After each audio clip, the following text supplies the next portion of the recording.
queridos irmãos, sejam todos muito bem-vindos mais uma vez a essa ambiência afetuosa do Grupo Espírita Francisco de Assis, em mais um encontro virtual.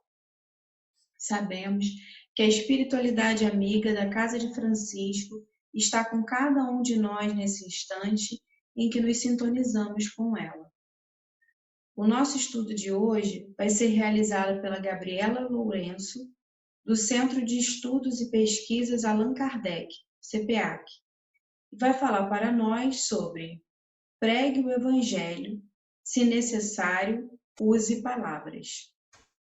E antes da gente ouvir a exposição da nossa irmã desse dia, a gente vai ler a página de preparação do ambiente, que se intitula Ir e Ensinar, do livro Fonte Viva, de psicografia de Chico Xavier, pelo Espírito Emmanuel.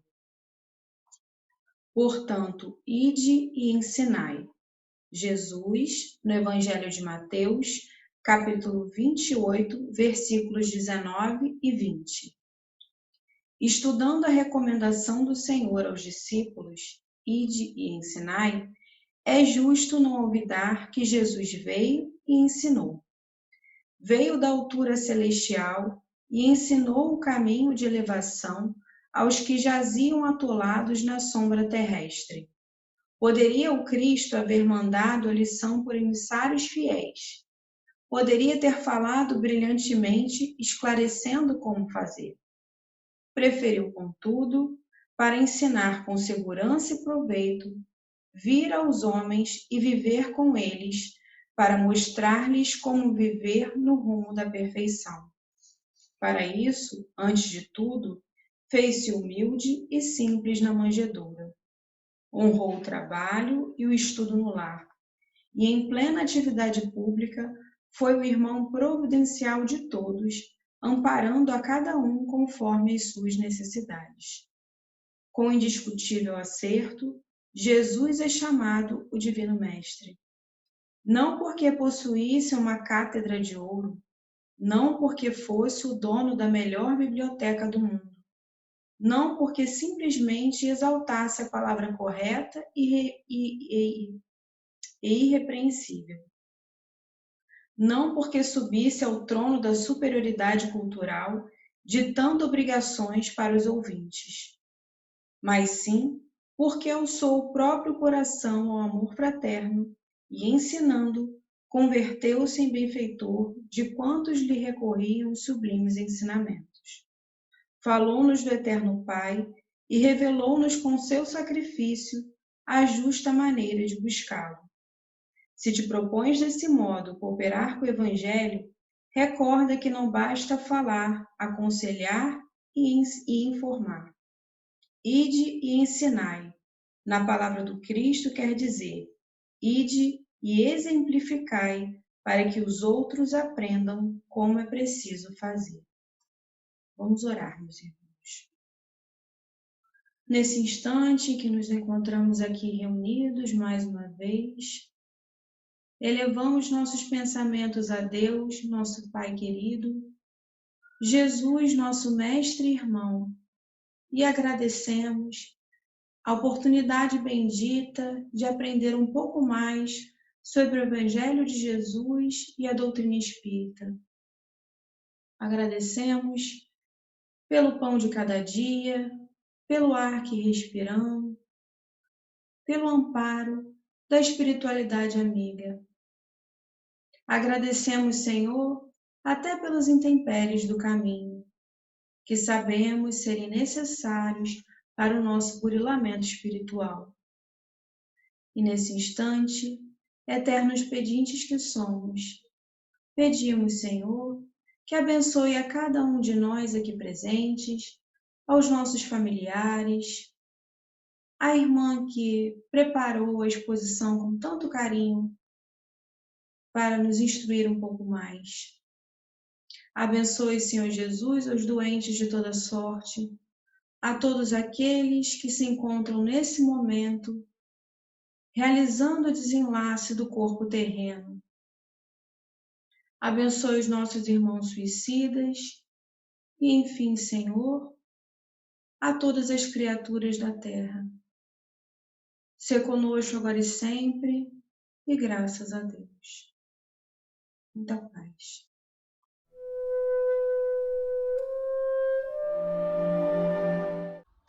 Boa tarde, amigos, amigas, companheiros de jornada, conhecidos ou não.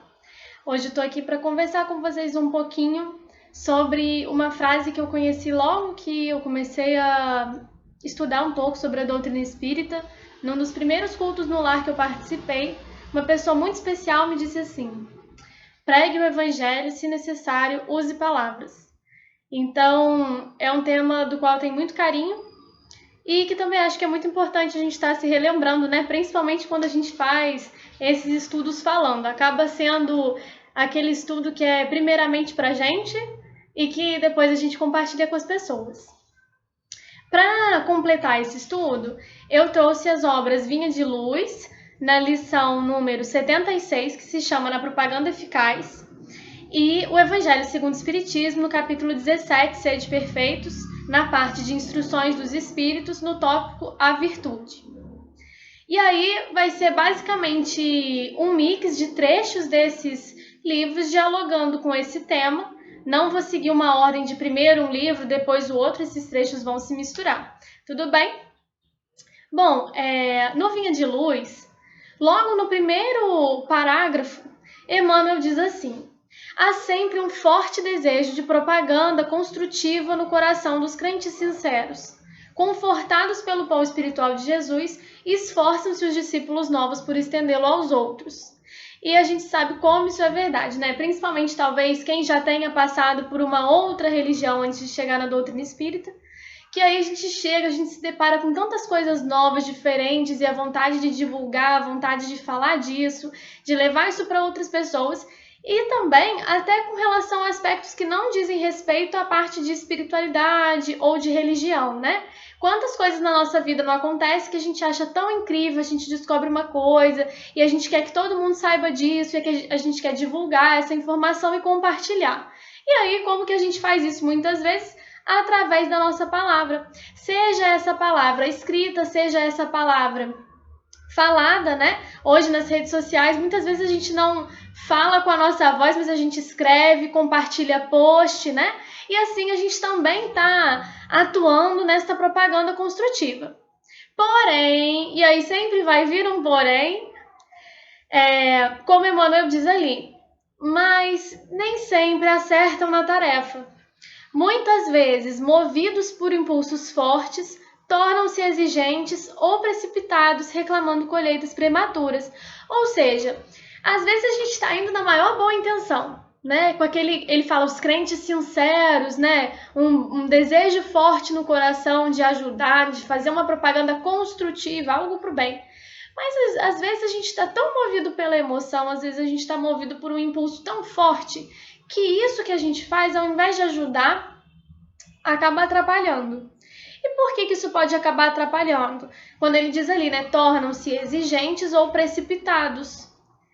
Então, pode ser que a gente nem tenha se apropriado direito de uma coisa e comece a falar sobre aquilo de modo imprudente, né? Sem conhecer muito bem, a gente acaba sendo precipitado, a gente pode responder coisas sobre as quais nós não estamos preparados ainda para responder. E às vezes a gente acaba dando uma opinião equivocada, divulgando um conceito errado, divulgando um conceito errôneo, né? Muitas pessoas que não conhecem o espiritismo têm curiosidade de saber sobre mediunidade. Aí você começou a conhecer a doutrina, está começando a estudar, às vezes já quer responder tudo, falar coisas, às vezes não tem propriedade sobre aquilo que está falando e pode acabar divulgando uma ideia errada, né? E aí a mediunidade é só um exemplo, porque isso pode acontecer com várias coisas. E o exigentes, né? Acho que talvez muitas pessoas aqui se identifiquem. A gente conhece a doutrina, começa a querer se melhorar, ou continua, né, querendo se melhorar, desperta isso na gente. E a gente pensa, nossa, agora vai. O que faltava era descobrir a doutrina espírita. Agora que eu descobri, eu já sei que o problema é meu orgulho, que o problema é meu egoísmo, já sei disso, daquilo, já sei como é que faz para melhorar e fazer o bem, então pronto, agora ninguém me segura, né? E aí a gente começa a nossa caminhada e a gente começa a perceber, depois de um tempo, que essas mudanças elas não são necessariamente tão rápidas assim, nem tão fáceis de fazer. Que por mais motivados que nós estejamos, nós ainda vamos errar e erramos muito. Então são muitos tombos. Mas talvez no início, não sei se aconteceu com vocês também ou se acontece com vocês também, a gente tem essa ilusão de que agora, daqui para frente, vou fazer tudo certo. Nenhum errinho a mais. E aí a gente acaba se tornando muito exigente. A gente acaba não conseguindo compreender os nossos próprios limites. E se amar ao próximo como a ti mesmo, quando a gente entra nesse processo de estou exigindo muito de mim, não estou sabendo compreender os meus limites e compreender que eu ainda sou imperfeito, que eu vou estar errando de vez em quando, a gente começa a fazer o quê? Cobrar isso dos outros também. Por quê? Não é amar ao próximo como a ti mesmo? Então, se eu estou muito exigente comigo, eu começo também a querer exigir isso das outras pessoas, né? E às vezes a gente pode não exercer isso verbalmente, mas aí, ó, o crítico interno aqui dentro da nossa cabeça tá assim, nossa, mas olha fulano, olha esse cano, ó, aquilo ali é orgulho, aquilo ali é maledicência, aquilo ali é... E a gente vira fiscal da vida dos outros, né? Então, olha que coisa complicada. Às vezes esse impulso inicial bacana, saudável e construtivo de pregar, de falar, de divulgar uma coisa, pode acabar virando um tipo de atitude que não é bacana, né? A gente pode acabar errando nessa tarefa por se precipitar ou por ser muito exigente, né? E aí cabe entender que cada um tem o seu tempo e cada um tem o seu momento. Pode ser que a gente participasse de um outro tipo de religião e agora vê muito sentido na doutrina espírita. E tem vontade de retornar àquele grupo que a gente vê na nossa religião anterior, contar e falar da reencarnação e uma série de coisas. Mas pode não ser isso que essas pessoas precisam. Por mais sentido que faça para nós e por mais que seja acolhedor, não necessariamente é isso a necessidade do outro naquele momento. Pode ser que para o outro, naquele momento, não faça nenhum sentido a reencarnação. E aí, quantas vezes, né, que a gente não acaba desgastando relações por querer que as pessoas estejam ou pensem como a gente, ajam como a gente. E aí cabe a nós essa tarefa árdua de entender que cada um é um, que cada um de nós tem as suas necessidades, que cada um de nós tem as suas qualidades, que cada um de nós tem os seus pontos de vista, enfim, de que nós somos individualidades. Nós somos semelhantes, com certeza, mas nós temos as nossas individualidades e que cada um só pode percorrer o seu caminho evolutivo e espiritual. A gente não pode percorrer o caminho do outro, a gente não pode pensar pelo outro, a gente não pode escolher pelo outro. E isso envolve respeitar as escolhas religiosas que os nossos companheiros de jornada trazem para si, ou então, né, a ausência de escolha, né, mesmo se esses companheiros escolherem por não ter uma religião ou por não acreditar em Deus, cabe a nós também respeitar esse pensamento, esse modo do outro de viver. E, né, completando o que Emmanuel diz, ele ainda fala de recolhendo colheitas prematuras. Então a gente fica empolgado, quer divulgar e depois divulga. Às vezes não vê o resultado que esperava, né? De então agora o Brasil inteiro vai ser espírita. A gente ainda fica chateado, reclamando que a colheita não está chegando. E aí vai ser a ação do tempo, que vai fazer a gente perceber que talvez a gente não tenha plantado o que a gente estava pensando, né? E por isso também a nossa colheita não vai ser a que a gente esperava. Mas o tempo e o amor sempre vão ajudar a gente nesse caminho de aprendizado, de amadurecimento. E Emmanuel continua: não vale impor os princípios da fé. A fé ela não pode ser vendida, então também não pode ser comprada e também não pode ser imposta. A gente não consegue obrigar alguém a ter fé. A gente pode obrigar alguém a ir na igreja, a gente pode obrigar alguém a ir no centro, a gente pode obrigar alguém a muitas coisas, mas não a gente consegue impor ou obrigar alguém a ter fé. E Emmanuel ainda diz: a exigência, ainda que indireta, apenas revela seus autores. As polêmicas destacam os polemistas. Ou seja, eu preciso falar literalmente, olha só, você precisa acreditar na reencarnação para estar sendo exigente? Não, às vezes são comentários indiretos, coisas no dia a dia que a gente faz que a gente começa a exigir que a pessoa assuma, que outras pessoas assumam para a vida aquilo que nós assumimos. E, como o Emmanuel diz, né, as obras revelam os próprios autores. Então, se você vê uma polêmica, quem está fazendo isso? Um polemista. Se você vê uma mentira, quem está contando isso, né? Uma pessoa que mente. Então, isso vai revelando um pouco, né? Então, se a pessoa está exigindo dos outros, a gente também vai conhecendo essa pessoa de padrão exigente que pode estar exigindo de si mesma também. Então, que é um processo que a gente precisa compreender. Compreender para que a gente não reproduza, né, de ficar fazendo essas exigências com as pessoas, e de compreender para que a gente também não faça isso com a gente. Para que a gente possa trilhar um caminho de amor na fé e não de imposição ou violência, seja a nós mesmos, seja aos nossos semelhantes. E, por mais curioso que pareça, né, às vezes a palavra pode sim ser um instrumento de violência, por mais que ela não seja palpável, não seja tão material e física quanto talvez um outro tipo de agressão, as palavras também podem propagar violência. E aí, né, esse trecho continua sendo do Vinha de Luz. Emmanuel diz pra gente que é óbvio que é importante as atividades de exposição, as atividades de exposição doutrinária e de orientação, né? Já pensou? De agora em diante, ninguém mais fazer palestra, né? Então, ninguém mais pode fazer palestra, ninguém mais pode fazer estudo, fecha as casas espíritas sem reunião pública. Jamais, né, gente? O próprio Jesus, ele se reunia na casa das pessoas para conversar com elas sobre o Evangelho, né? A forma como nasce o culto no lar. Então, com certeza, não quer dizer que as palavras, por si só, sejam ruins. As palavras, elas são instrumento, como quase tudo que a gente tem disponível aqui nessa nossa encarnação e aqui na Terra. São instrumento, e como instrumentos podem ser usados para várias finalidades, né? Finalidades boas, finalidades não tão boas. Sendo assim, é claro que a orientação, o esclarecimento e o ensino são tarefas indispensáveis na extensão do cristianismo. Poxa vida, não foi através talvez de uma palestra, através de um livro que a gente chegou na doutrina espírita? Então as palavras foram importantes para trazer a gente até aqui, ou através do culto no lar que a nossa família fazia, ou faz. Entretanto, é de importância fundamental para os discípulos que o Espírito de Jesus cresça em suas vidas. Ou seja, é para continuar tendo estudo, é para continuar tendo exposição e tudo isso. Mas ainda mais importante, ponto fundamental, é que as palavras sejam um instrumento, sejam um combustível para que o Espírito de Jesus cresça em nossas vidas, para que o amor cresça em nossas vidas. Nas vidas, não só nas nossas palavras, porque a gente pode começar, né, a falar muito mais sobre paz, amor, luz, mas os nossos pensamentos e o nosso coração não estarem alinhados com isso.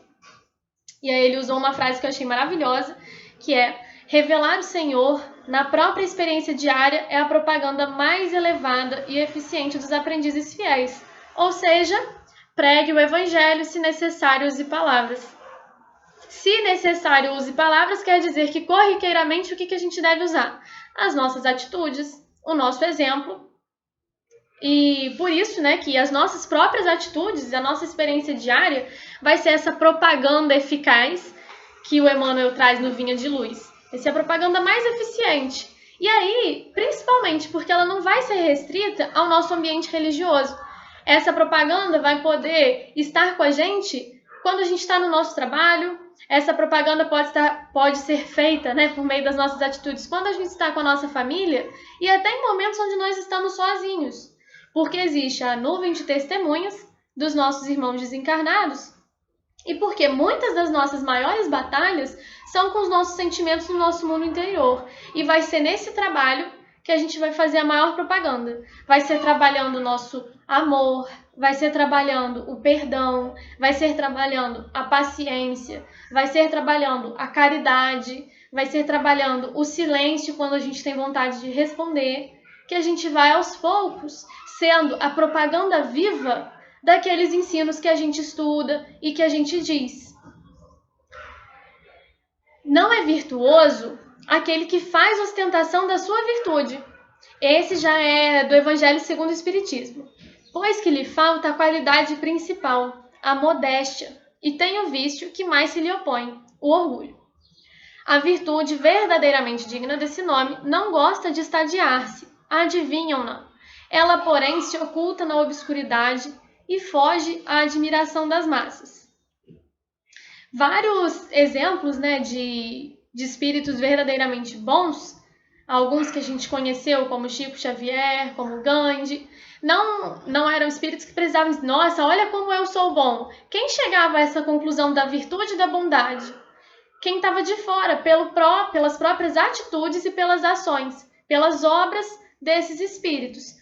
E aí, óbvio, né, existem esses que são mais conhecidos e existem muitos que são ocultos, justamente porque eles estão na obscuridade, fugindo da admiração das massas. Então, ali no seu dia a dia, na simplicidade, executando, agindo no bem, agindo de acordo com os ensinamentos cristãos, a despeito de conhecerem ou não o espiritismo, né? Porque a gente não precisa ser de religião X ou Y para conseguir propagar os ensinos de Jesus e os exemplos, né? Principalmente os exemplos. Então a gente pode estar em alguma religião, a gente pode não estar em nenhuma religião, e com as nossas atitudes, sermos o melhor exemplo de tudo aquilo que a gente acredita que faz sentido para nós. E vale dizer que, novamente, isso é uma coisa que se aplica à nossa religião, isso se aplica à religião. Mas isso também se aplica a várias outras coisas na vida.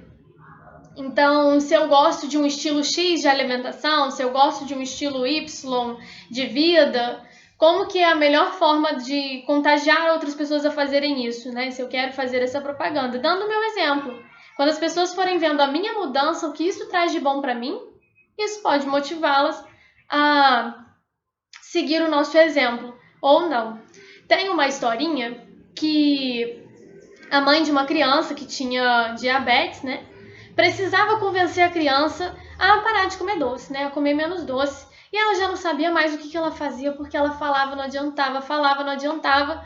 Já sei, vou levar essa criancinha lá para Gandhi e vou pedir para ele falar com ela, né?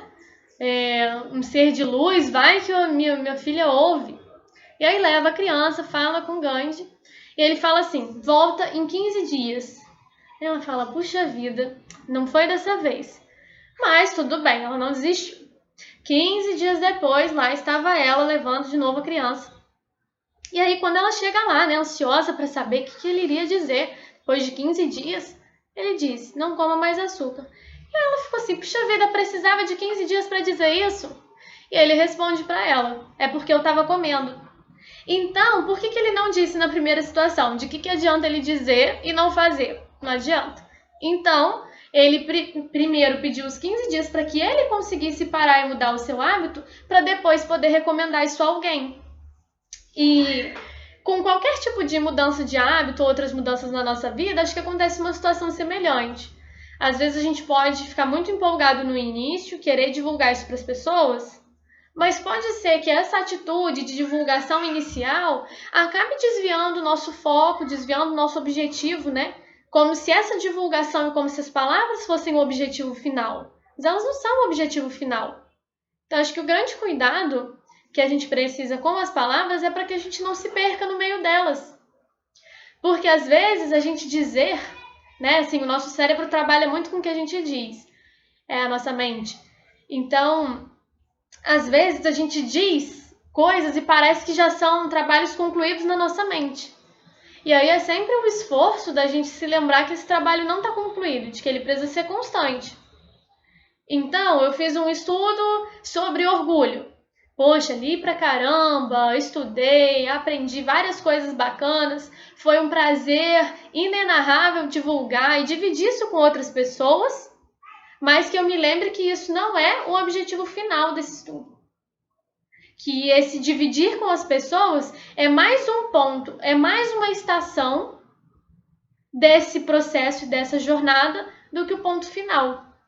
E que após ter divulgado, a minha responsabilidade só aumenta e que eu preciso agora me vigiar ainda mais nas minhas atitudes, no meu modo de proceder, e que aquilo me sirva como um lembrete e não como poxa, tarefa concluída. Agora, orgulho já acabou, vamos partir para o próximo ponto, né?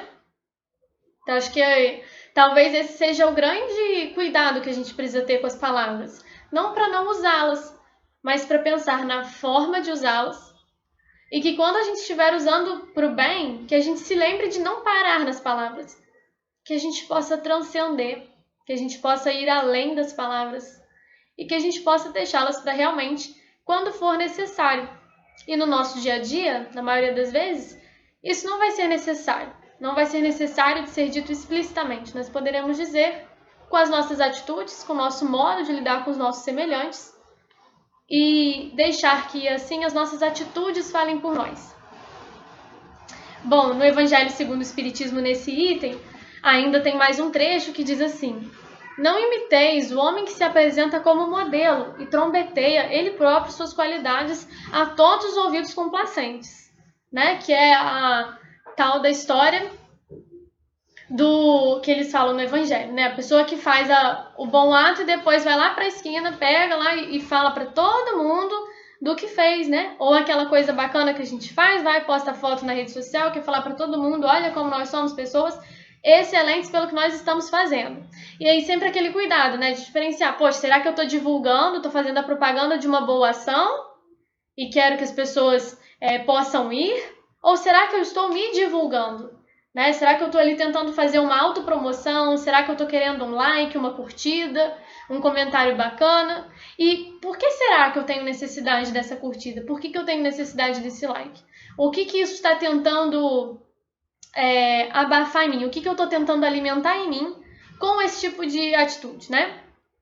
Acho que são sempre questionamentos para a gente fazer, que eu não vou dar nenhuma resposta pronta, mas acho que são coisas que vale a pena a gente se perguntar. E ele ainda diz, né? Falou do homem que trombeteia suas qualidades, e esse espírito continua dizendo assim: que direi daquele cujo único valor consiste em parecer o que não é? Admito de boa mente que o homem que pratica o bem experimenta uma satisfação íntima em seu coração. Mas desde que tal satisfação se exteriorize para colher elogios, degenera em orgulho.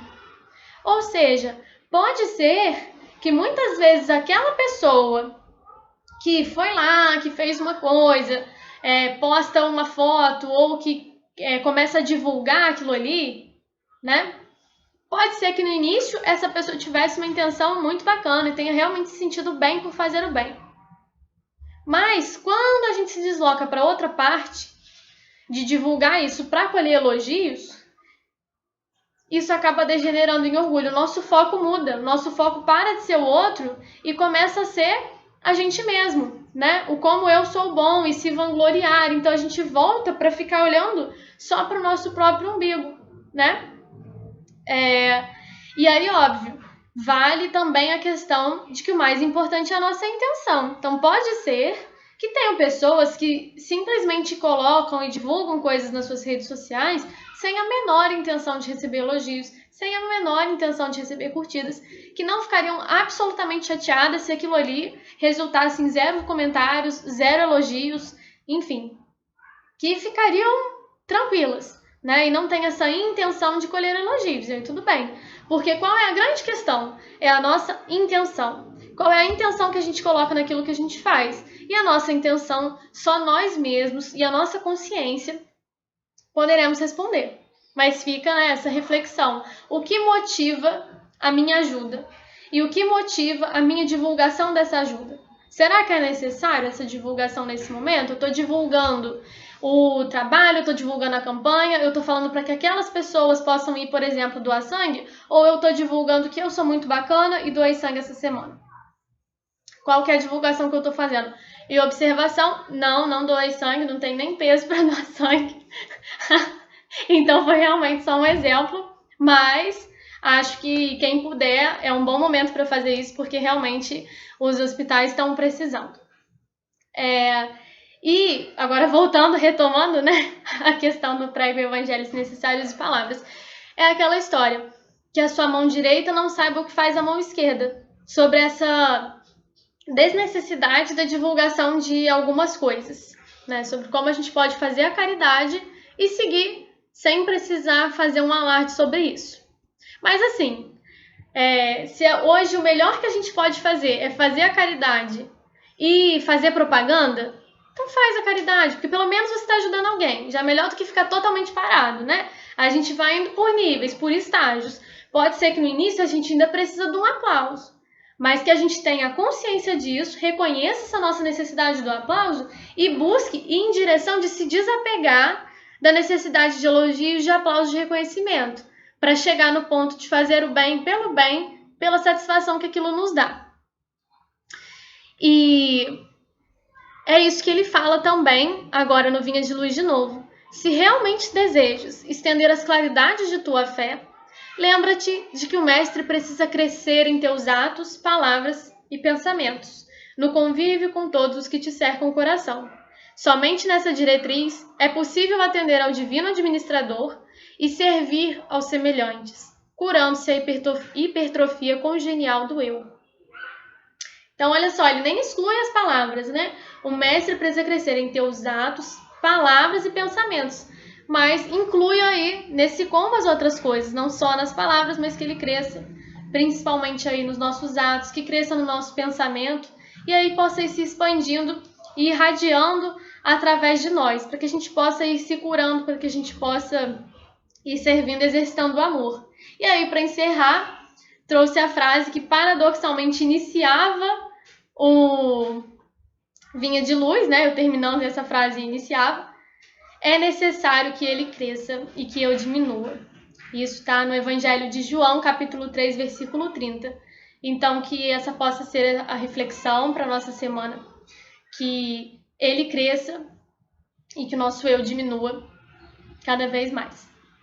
Obrigada pela atenção de todos. Um prazer estar aqui com vocês, falando, usando aí essa palavra para o bem e que possamos também colocar isso nas nossas atitudes.